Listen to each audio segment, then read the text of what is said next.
بسم الله الرحمن الرحیم. السلام علیکم ورحمت الله وبرکاته. د اخلاص خادم یو ځل بیا تاسو ته دا وخت د درګۍ ورتېر دوبندۍ نه نیغ په نیغه یې ملګرو د عمران رور د کور نه یو کوم چې به ټرک چلوه د خپلو بچو له به حلال رزق ګټو. د هغه لس کاله کېږي چې پاک رسېدلی دی. د هغه نه کم دوه درې بچیان واړه واړه پاتې شوي چې یو د 20 میاشتو یو ماشوم د 7 ورځو او د دوی چې دا کومه مورکۍ د هغوی په خپله هم وایي چې 8 خویندې دي، رور هم نه لري، والد صاحب د هغه هم معذوره دی. د دوی دا زندګي چې کومه د سختو سره ده، د دوی دا زندګي چې کومه د ستونزو سره ده. د اخلاص ټیم نن بیا یو داسې دردېدلي کور ته یو داسې غمځپلي کور ته راغلی دی. زمونږ دا کومه خورکۍ چې د کومه چې کونډه ده د دې بچیانو چې کومه مور ده هغه په خپله هم بیماره ده. دا وخت اپریشن یې هم کړی دی. مخکې موږ د هغوی سره خبرې کوو، د هغوی نه څه تپوسونه کوو چې د هغوی د زندګۍ د ستونزې، د هغوی د سختې څه دي، د هغوی ژوند څنګه تېرېږي. د اخلاص ټیم آیا ستاسو دا پیسې په کومو ځګونو کې لګئ؟ آیا دا خلک مستحق دی یا نه دی؟ فیصله یې په تاسو ده. څنګه چې ما تاسو ته وویل راځئ تاسو اوس د خپلې خوراکۍ نه موږ تپوسونه کوو او تاسو د دا جوابونه وایئ. خورۍ ته ستا د خاوند څومره وخت کېږي چې پاک رسېدلی؟ لسم کال دی. دا ماشوم تاسو ته څومره وخت پاتې شوی؟ خو د دې 7 ورځو او دا 20 میاشتو. نو دا 10 کاله زندګي چې ده ستاسو څنګه تېره شوه؟ لکه اوس څنګه تېرېږي؟ دا روژه ده دم څنګه تېرېږي؟ وخم څنګه تېرېږي؟ ورځې شپې د زندګۍ خو ډېر ضروريات دي، ډېرې مسلې. نو د دې پلار چې کم نشته او ستاسو خو څوک د ګټې هم نشته، رور ستاسو نشته، 8 خویندې، نو دا وخت ستاسو څنګه تېرېږي؟ بس ډېر زیات تکلیفونه او سختې د هغه اندېري په ډېر څوک را لږ سره کېږي الاړ شو په ډاکټر او په دغه باندې ورکو نور چې په کور کې څه حل دی. زموږ سره پیسې نه ځای د غم داسې نه او د کاروبار هم داسې څوک نشته. موږ باندې ډېر زیات تکلیف تېرېږي. پیسې مسې سره نه نو د دنیا بیماریانو د هغې بس ډاکټر له ځو په 10مه ورځ کله لاړ شو، کله 15مه ورځ باندې د ماشوم هم بیمارېدلی څه بندېږي. د دې علاج ورلم کوم په مردان او د شرغل نه هم دغه کوم علاج کوم دی او اپنډکس هغه هم چې په تکلیف باندې اپریشن وکړو ډېر زیات سخت او چې لکه ډاکټر وایي اپریشن ولې مه کوي نو څه بندېږي الیاس هم چې به نشه کې پسې لاړ شي. او زما په خپله هم دوه اپریشن یې شوي دي، هغوی کدمو کې مې زخم هم دی او ډېر زیات تکلیف او بیماریان یې راغلي.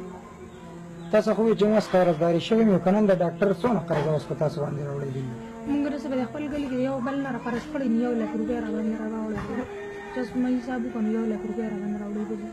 خو 1 لک روپۍ اوس په تاسو قرضه راوړی دي؟ دا ماشومان سکول وایي؟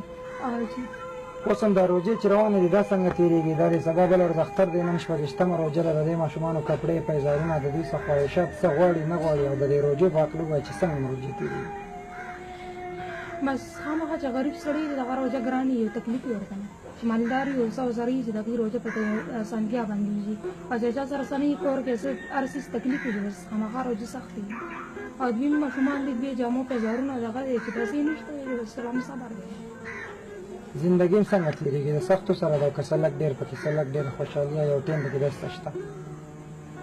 بس انسان باندې غم او تکلیف راشي، بیماري پرې راشي نو هغه به څه خوشحالي او څه به ژوند پراخ وي دغه باندې. تاسو خو اوس هم څه ورځې مخکې یو اپریشن یې کړی دی که نه؟ یو اپریشن مې وکړو هغې په 22مه ورځ مې یو بل اپریشن وکړو نو هغې نه ډېر زیات په تکلیف کې مې د کولمو کې مې زخم هم دی. دا وخت تاسو په ټوله دنیا کې ستاسو وروڼه غیرتمند پښتانه هغه غیرتمند خلک ګوري چې کوم په خپله پښتو په خپله خور باندې سر ورکوي د هغوی نه څه ریکویسټ څه د التجا تاسو کوئ داسې چې ستاسو راتلونکي یو خلک ښه راحته شي؟ چې که چا زموږ سره څه امداد وکړي موږ له سره راکړلی یا هغه داسې ماشومانو دپاره یا زما د پلار دپاره پیسې نه ځي ځکه چې موږ ټول داسې په تکلیف کې یو نن سبا نو که چا سره څه امداد وکړي زموږ هم لږ ژوند صحیح شي. تاسو خو زما سره د کشیدکارۍ سرټیفیکېټ هم شته خو نوکرۍ پسې هم منډه ترله والي خو هغه نه ده شوي؟ چې سرټیفیکیټ ورسره شته دی لکه داسې دغه نشته چې سینټر کې څه کولی او یا دغه چې سینټر کولی او یا دغه وکړو بس ځان له ویلي دي چې دغه به کوو اوس په دې ټایم کې بیمار هم یم بس انسان بیمار وي دغه نه بیا هر کاروبار د دنیا پاس خو زموږ د تنظیم د اخلاص ویلفیر ارګنایزیشن چې دا په سعودي عرب کې دوبۍ کې مالیشیا کې ټول مسافر دي د خپلو بچو د رزق نه یوه یوه نونی راشوکی دا نه د پارټۍ پیسې دي نه د حکومت پیسې دي خو ستاسو غونته کې داسې تورسرو له داسې یتیمانان بچي چې کوم وي د هغوی سره خپلې خوشحالۍ شریکې کوي نو هغه خلک په دعاګانو کې ډېر ډېر یاد ساتئ زموږ به کوشش دا وي چې راتلونکي وخت مونږ ستاسو سره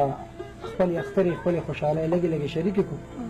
الله دې تاسو کامیاب کړي الله دې تاسو له هر قسمه کامیابۍ درکړي الله دې تاسو له هغه جان او دې جان کامیابۍ درکړي الله دې ستاسو له عبادت تر قیامته پورې ذاتي الله دې تاسو له ډېرې کامیابۍ درکړي تاسو خو دا وخت اعتکاف کې مې که نه خورئ او چې بالکل بس په ډېرو ډېرو دعاګانو کې خپل ورونه یاد ساتئ او چې ولې نه زه به تاسو ته ډېرې دعاګانې کوم نو پرون بله ورځ راسئ چې ما تاسو سره خبرې کړې دي او تاسو مونږ ته ویلي چې مونږ درځو او مونږ دغه شانتې حال نه ما وي چې په نن سبا زمانه کې څوک د چا تپوس کوي او دا الله تعالی دې تاسو له ډېرې کامیابۍ درکړي چې تاسو مونږ دې جونګړې پورې راغلې تاسو مونږ تپوس وکړو مونږ به خورئ بیا هم راځو مونږ به بیا هم راځو د اخلاص مشن دا دی دې نه علاوه د کم کپړې پیزاب چې مونږ راوړي دي نو هغه خو دی خو اختر له چونکې بله ورځ ورځې لګي دی مونږ نه شو راتلی نو په دې کې څه لږې پیسې د مټایۍ دپاره دي ستاسو دپاره او زه چې کله د سعودي عرب نه راتلم نو ما له یو ملګري څه پیسې راکړي دي چې کم کورونه ستا په زړه ډېر مستحق لګېده مې لږې ترې وله ورکوه نو د هغې رور هغه رالېږلي پیسې څه خو مې نورو کورونو له ورکړې څه به ورکوو خو دا لکه د هغې رور د پیسو نه 3000 روپۍ دا هم تاسو ځان ته قبول کړئ هغه رور په دعاګانو کې یاد ساتئ زمونږ به کوشش دا وي چې زمونږ څومره هم زمونږ چې دا غیرتمند پښتانه وروڼه دا وخت ګوري ملګرو تاسو زمونږ دا بچیان ولیده زمونږ دا خور دا د یو څو ورځې کېږي اپریشن یې کړی دی دا یوه اعتکاف ته ناسته ده 8 خویندې دي رور یې نشته پلار یې هم معذوره دی او دغه یو بچی دی چې دا ورته د 20 میاشتو پاتې شوی خور هم د دې وینا مطابق دا دی چې را پرېوځي دغه یو کمره ده په هغې کې څنګه خوراکۍ اعتکاف ته ناسته ده ځای په ځای د دې کور حالات تاسو ولیده ملګرو زما خو زړه ډېر څه غواړي چې ستاسو سره وویم او ډېر څه درته نور هم بیان کړم خو چونکې د ټیم د کمي په وجه زنګ د خوراکو دا داستان تاسو واورېدو زنګ د اخلاص ویلفیر ارګنایزیشن د طرف نه چې څه کپړې پیزارونه څه دغه هغه ورته هم وکړه زمونږ چې کم ورور ماله لږې پیسې راکړې د هغې نه ورته هم ما 3000 روپۍ ورکړې خو چونکې دا د دوی مسله نه ده دا 2-3000 روپۍ د دوی د مسلې حل نه دی دا یو جوړه پیزار د دوی د مسلې حل نه دی زمونږ د دې خور وینا تاسو واورېده چې دا د دې 2 اپریشنونو 1 لک روپۍ قرضداري شوې ده چې هغه په هغوی باندې په دې کلي کې د یو کور نه 2000-3000 د چا نه 15000 روپۍ راغونډې کړي دي 1 لک روپۍ دا قرضداري ده دا وایي چې که تاسو چېرې زموږ دا پیسې ختمې شي که شیداکارۍ سرټیفیکیټ ورسره هم دی تعلیم یې کړی دی له چېرته یو ښه نوکري نو په دې وخت کې به زه د خپل هغه اعلی چارواکو ته هم دا خبره مخکې ږدم چې که نور د داسې خلکو دپاره هېڅ څه نشي کولی ځکه څه نشي کولی چې په داسې کورونو کې ووټونه نشته زموږ هغه تورسرې خویندې دي د اخلاص د هغې خلکو سره دغه وي چې د هغې خلکو ووټ نه وي